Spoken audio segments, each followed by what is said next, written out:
2026 yilgi Chevrolet Spark shaharda yashovchilar uchun mo'ljallangan ixcham va tejamkor avtomobil sifatida yangidan taqdim etildi. Yangi model o'zining zamonaviy dizayni, qulay saloni va yangilangan texnologiyalari bilan xaridorlarni o'ziga jalb qiladi. Tashqi ko'rinishda Spark yanada dinamik chiziqlar, LED old va orqa chiroqlar hamda aerodinamik shakllar bilan jihozlangan.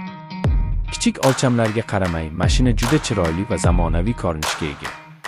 Salon qismida esa kengroq joy va ergonomik dizayn e'tiborga loyiq.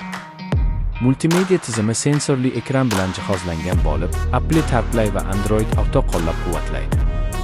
Shuningdek, qo'shimcha USB-portlar va Bluetooth orqali ulanish imkoniyatlari ham mavjud. O'rindiqlar yumshoq materiallardan tayyorlangan bo'lib, uzoq masofalarda ham haydovchi va yo'lovchilarga qulaylik yaratadi. Texnik jihatdan 2026 Spark 1.2 litrli benzin dvigateli bilan taqdim etiladi. U shahar sharoitida yuqori darajada yoqilg'i tejamkorligini ta'minlaydi. Avtomobil mexanik va avtomat uzatmalar qutisi bilan sotuvga chiqariladi.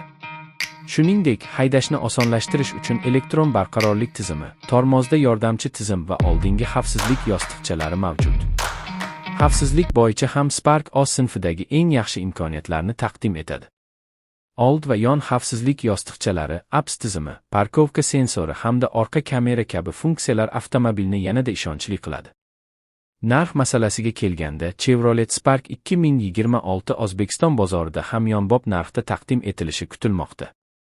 U ayniqsa yoshlar, talabalar va shahar ichida tez-tez harakatlanadigan haydovchilar uchun juda mos variant hisoblanadi. Umuman olganda, 2026 yilgi Chevrolet Spark ixcham o'lcham, qulaylik, zamonaviy texnologiyalar va tejamkorlikni o'zida mujassam etgan avtomobil bo'lib, shahar hayoti uchun eng yaxshi tanlovlardan biri bo'lib qolmoqda.